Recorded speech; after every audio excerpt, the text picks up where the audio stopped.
Native American transracial adoptions. The focus of my research was on the Indian Adoption Project, and this table of contents basically walks through the different parts of how I organize my presentation. So the introduction, the method, the findings I've divided into two parts chronologically, the conclusion, and references. I will not have time to talk about references, but that is the last part of my research. The first part is the introduction. I became interested in this because I have strong ties to the Pine Ridge Indian Reservation through a childhood friend and also through my church, and I've been there several times and gone and worked in the schools, not as a place to promote any type of missionary work or anything, really just to serve the people and work with the children and help them in any way that they need it. And basically, I just relieved the teacher and did some small group training. In all of my readings, I have really found that I've really had an affinity toward Native American and their culture and um, how the government has mistreated them and annihilated their culture. And I really wanted to find out a little bit more about the Indian Adoption Project. And so that is where I started my research. The Indian Adoption Project began in 1958 and went through 1967. And the main goal of this was assimilation, just like a lot of the other ideas that the government had for the Native Americans. Again, the concept of kill the Indian, save the man. In this case, it was save the child. And children were whether they were neglected or starving, or in some cases, the parents were sick or gone, or a parent died. But for whatever reason they chose, they didn't always meet the criteria. But missionaries, social workers, and welfare workers took children away that they felt would be better off with white families.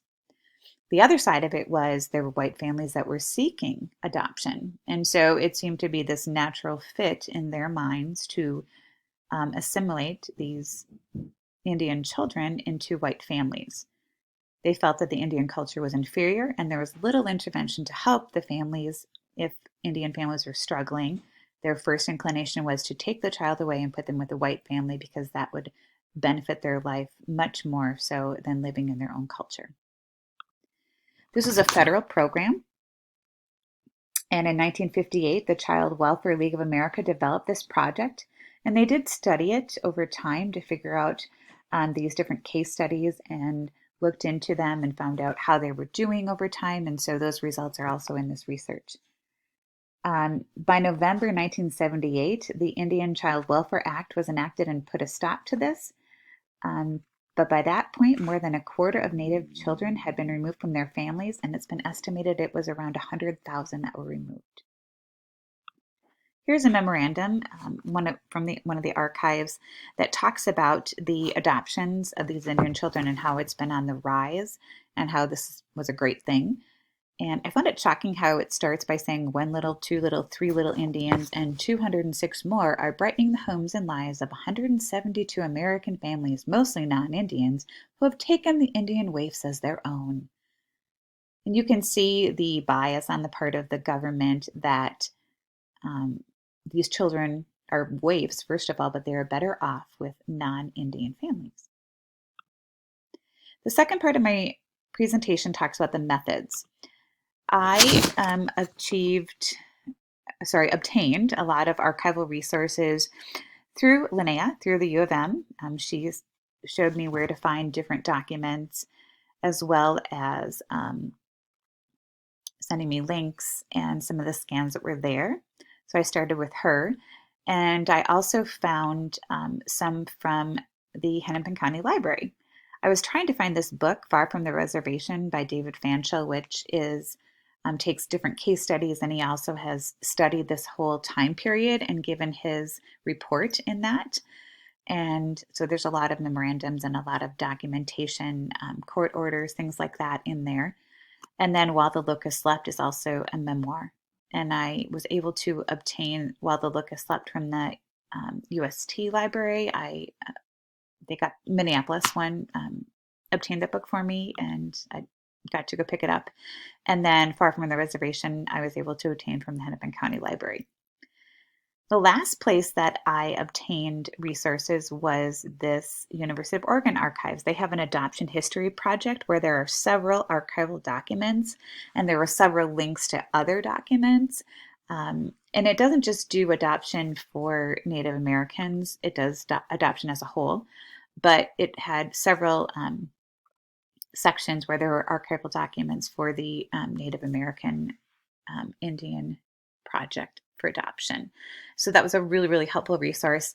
And I found a lot of, you can see here, and I'll move this screen here, the Adoption History Project. The top of it, you can see timelines and people and studies and the archives.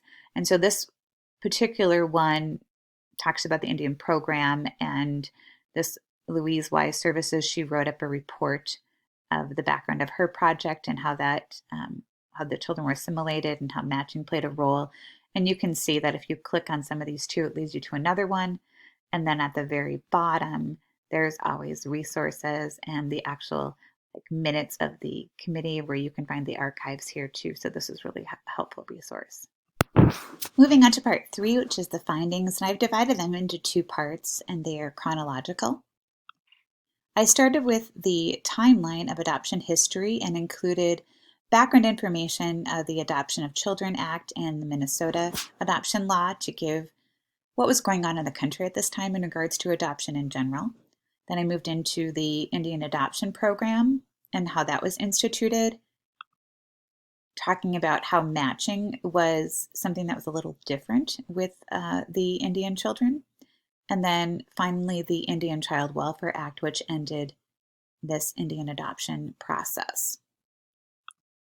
I also moved into the government's perspective of how they felt they were rescuing the Indian, how it was a successful project, and how they believe that because they were exception to the race matching policy, which placed similar races and religions together, that because the Indian children were placed with white children, it was more progressive and an exception to this race matching policy and moving away from discriminating against minorities. I have documentation of different memorandums that talk about how the Indian project was faring. And these were released in 1966, 1967. It's like 2 were in 1968. And they really just talk about how the rates increased, how this became popular, about how successful it was, and how they were finding proper homes for the children, and how they had to be either in foster care institutions, but these permanent homes was much better. And it was really helpful for also the prospective adoptive families who really wanted children, and the assimilation was good in their perspective. And these detail the success of the adoption from their perspective. In addition to that, it talks about how race matching wasn't part of their policy and how they were placing the children across lines of nation, culture, and race and putting them with white families, and how they felt like this was a really good thing. But again, you can see that assimilation is their goal. Here's some examples of newspaper ads advertising for the children. I've then moved into the cost of removing the Indian children from their families and how they were removed and why they were removed. And these documents detail the ages, where they lived, why they were taken away, who took them away, and what happened as a result of that. I also found some case studies with birth certificates, pictures, and stories of how the child was adopted, and then how that child then went on to find their birth parents. Here's another example of a birth certificate. And finally, the last part of my findings really center around the ending time period of how things were changing away from the Indian Adoption Project. Social workers and other workers were coming forth with documentation about how this was destroying their culture and Indian families, and they called for reform. And the Indian Child Welfare Act came about to change that and to make children the most vital resource and to stop the neglect of the essential tribal relations. So, in conclusion, I discussed the strengths of the adoption project and the weaknesses, and how ultimately is never okay to take a child away from their family.